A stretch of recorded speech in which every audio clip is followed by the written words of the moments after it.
In the 1950s, women earned around 60% on average of what men earned when working year-round full-time. And it stayed this way until 1980 when progress began, but there is still woman pay discrimination.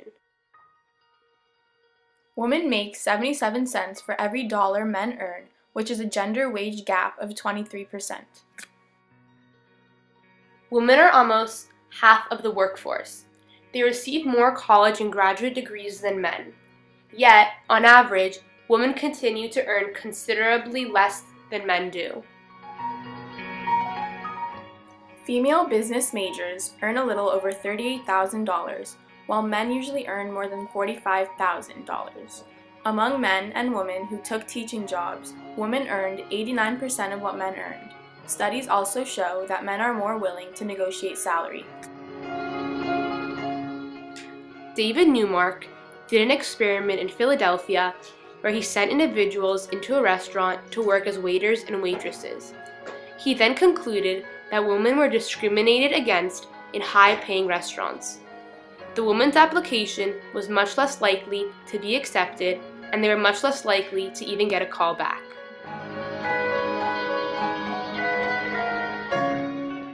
This chart represents that there are many jobs that women are paid less than men, and then there are jobs that men and women are paid more equal. But women social workers are the only ones that are getting more than men. There are many factors that play a role in this gap.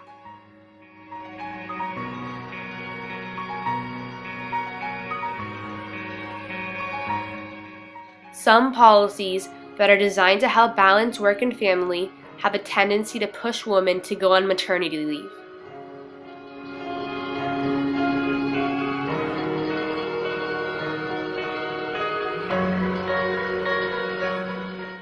Women are having difficulty working their way up to higher levels at a young age, unlike men. This is an issue for unmarried women because they are working for themselves and they are still not earning an equal amount of what men are earning.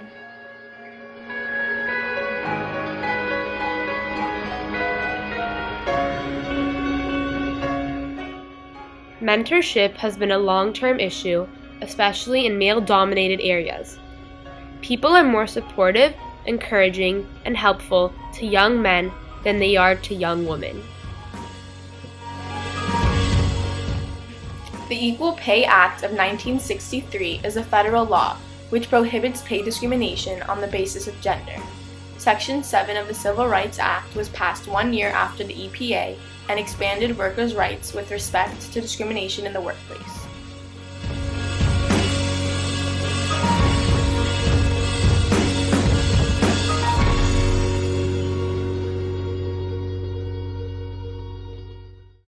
I'm Lily Ledbetter, and I'm from Possum Trot, Alabama.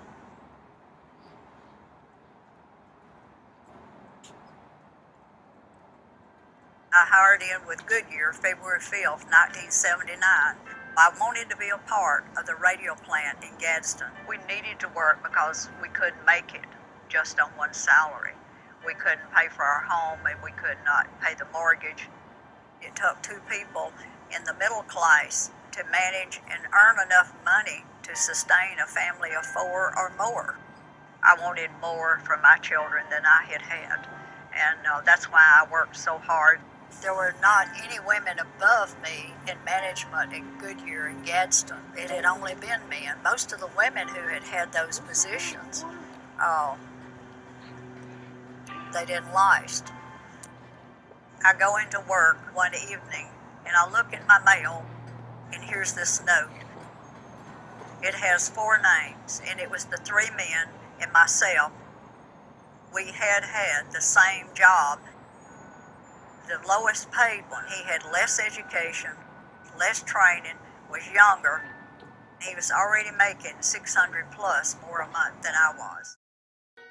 According to our research, if change continues at the same slow pace as it has done for the past 50 years, it will take almost another 50 or until 2056 for women to finally reach pay parity.